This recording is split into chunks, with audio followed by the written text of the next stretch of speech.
ஜிம்முக்கோ ஃபிட்னஸோ அந்த மாதிரிலாம் நான் போனதில்லை. அப்போ தான் எனக்கு ஆனால் பட் இன்ட்ரெஸ்ட் இருந்தது அந்த மாதிரி பண்ணணும் அப்படின்னு, அதாவது ஃபிசிக்கல் ஆக்டிவிட்டி வேணுன்ற இன்ட்ரெஸ்ட் இருந்தது. ஆனால் நான் பண்ணலை. ஆஃபீஸில் கொடுத்த அந்த ஆப்பர்ச்சுனிட்டியை வந்து யூஸ் பண்ணிக்கலாம்னு சொல்லிட்டு அட்டன் பண்ணேன்.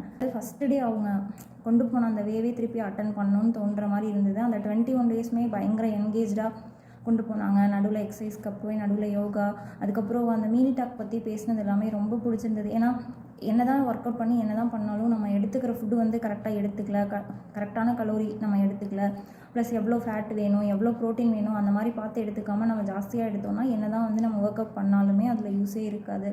அவங்க அதெல்லாமே நல்லா சொல்லிக் கொடுத்தாங்க. அவங்களோட மீல் டாக், அவங்களோட அந்த ப்ரிப்பரேஷன், அந்த கலோரி பற்றின அந்த இதெல்லாமே ரொம்ப பிடிச்சிருந்தது.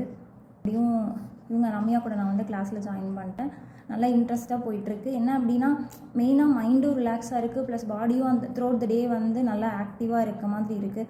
தேங்க்ஸ் ரம்யா, உங்களோட சப்போர்ட்டு ப்ளஸ் உங்களோட கேரிங்கும் இருக்குதுன்னு சொல்லணும். நீங்கள் ஜஸ்ட்டு சொல்லிக் கொடுக்குறதா இல்லாமல் ரொம்ப கேரிங்காக நல்லா பண்ணி தரீங்க. இப்போது யாராக இருந்தாலுமே வந்து நான் இந்த மாதிரி நான் எக்ஸசைஸ் பண்ணணும்னு நினைக்கிறேன், ஆனால் எனக்கு வெளியே போகிறதுக்கு டைம் இல்லை, என்னால் ஜிம் போக முடியாது, அந்த மாதிரி ஃபீல் பண்ணுறவங்க இவங்ககிட்ட பண்ணிங்க அப்படின்னா நம்ம வெளியில் போகிற ஒர்க்கும் கூட கிடையாது, ஆன்லைனில் மட்டும்தான், ஜஸ்ட்டு மொபைல் மட்டும் போதும், ஆன் பண்ணி வச்சு நம்ம பண்ணிக்கலாம். ஓவராலாக சொல்லணும்னா நான் ரொம்ப சாட்டிஸ்ஃபைடாகவும் இருக்கேன், எனக்கு ரொம்ப ஹாப்பியாகவும் இருக்குது.